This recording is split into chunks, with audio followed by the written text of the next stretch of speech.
कैसे बोलो कैसे भी बोल भाई। प्रणाम। शुभ नाम मौज करो आनंद करो। आपका शुभ नाम? मेरा नाम चेतन प्रकाश जोशी है।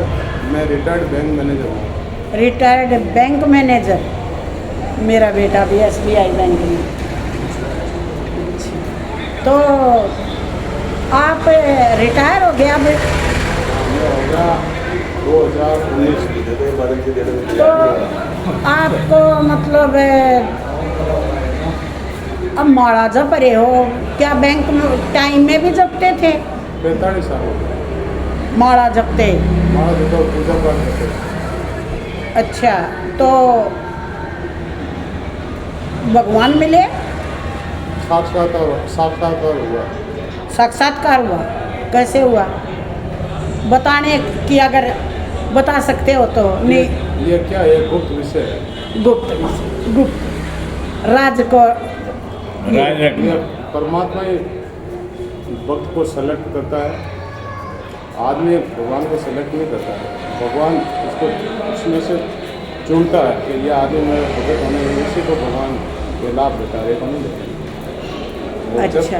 जब तक हृदय पवित्र नहीं हो, भगवान के ना सुमरण बिना कभी हृदय साफ नहीं होता। लाख क्रिया कर लो, लाख योग कर लो, लाख हवन कर लो, लाख किताबें पढ़ लो, यज्ञ कर लो, जब तक भगवान का नाम सुनना नहीं हुआ, जब तक तुम आगे नहीं बोलोगे, नहीं करोगे, नहीं। कई लोग बोलते हैं माँ बाप की सेवा करो, वही भगवान के नाम है। माँ बाप की सेवा वही भगवान का रूप है। वो तो जागृत माता पिता है, वो तो जागृत देव है। जिन्होंने अपने संसार दिया वो तो अपने जागृत देव है। माता पिता को सेवा करनी चाहिए। माता पिता भगवान का ही रूप है ना। वो सेवा आगे, सेवा सर्वे सेवा और भगवान की पूजा, ये सब एक ही माया है। तो फिर भगवान की माँ बाप की सेवा कर दे, माड़ा जपन की जरूरत नहीं होती फिर।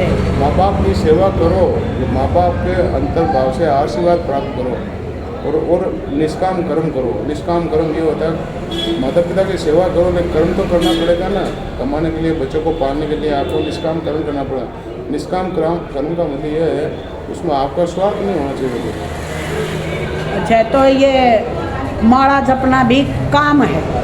माड़ा जपना ये तो अपना जन्म इसीलिए लिए अपना भगवान का सुमरण करना, नहीं तो अपना कल्याण नहीं होगा। ये देह है, ये तो परमानेंट नहीं है। It is perishable. लेटर और sooner it have to live and only name of God is permanent. तो मेरा मानना तो ये है, जैसे मैं भगवान के नाम लेती हूँ सुबह शाम। जैसे स्कूल का होमवर्क करके नहीं जाते थे तो डर लगता था कि टीचर क्या कहेंगे। अब सिमरन नहीं करती तो अच्छा नहीं लगता। सिमरन और जाप दो होता है। कोई जाप होता है एक जगह बैठ के भगवान का स्मरण करना। सिमरन होता है चलते फिरते भगवान का नाम दिमाग में, मुंह में रखना, जबान पर रखना, वो सिमरन गलत है। अच्छा, सिमरन होता है चलते चलते भी आप रख सकते हो। जाप होता है एक जगह बैठ के भगवान का माला लेके बैठना और उस भगवान को कोई ध्यान लगाना। तो कभी 4 सेकंड का एक सांस होता है। 4 सेकंड का एक सांस होता है। 1 घंटे में 900 सांस होती है। 24 घंटे में 21,600 सांस होती है। 21,600 सांस इस 7 चक्रों में बटी हुई है।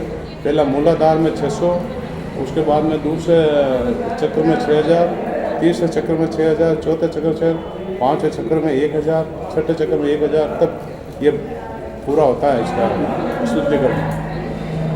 तो भैया हमने तो इतना ज्ञान नहीं, हम तो हरियाणा के जात हैं, हमने तो इतनी पूजा पाठ नहीं आती। भगवान का नाम लो, सब आ जाएगा अंदर। किसी को पूछने की जरूरत नहीं है।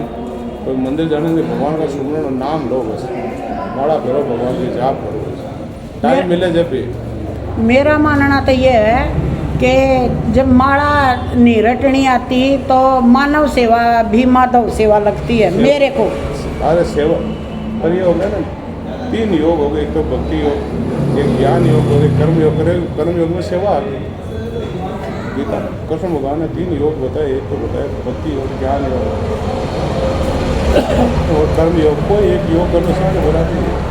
अच्छा, तो तीर्थ का करने का महत्व क्या है? तीर्थ का मतलब भाव शुद्ध करना, भाव शुद्ध करना। और बाकी कोई यहाँ भगवान ने नहीं बताया।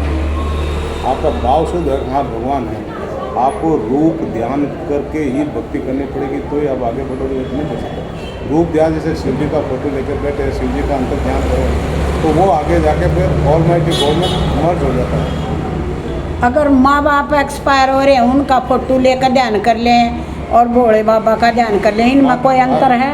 माता पिता जिनका देहांत हो गया, उनका संबंध अपना छूट गया। तो भोले बाबा जिंदा हैं? जिंदा माँ बाप की तो सेवा करनी चाहिए, सुमन तो भगवान के करना चाहिए, और न अपने मरने के बाद कोई माँ बाप है, न अपने जन्म से पहले कोई माँ बाप है।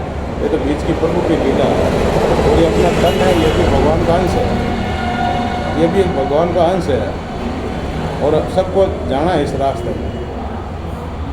यह तो माननी पड़ेगी। देखो, मैं कई बार ये सोचती हूँ कि मन के हारे हार है, मन के जीते अरे जीते। देखो, मन इंद्रिय और शरीर ये प्रकृति है, और बुद्धि और विवेक ये भगवान के हाथ में ये प्रदान करता है। जब हम भगवान को सुमन करेंगे तो विवेक और बुद्धि जब मन का अंतकरण शुद्ध होगा, और ये तीन प्रकृति चाहिए, ये तो अपना कर्म करेगी, इंद्रिय अपने कर्म करेगी। आज कोई जैसे कोई अच्छी बच्ची जा रही है तो उसके ऊपर ध्यान रखते हुए इंद्रिय अपना काम करेगी, लेकिन यदि आपका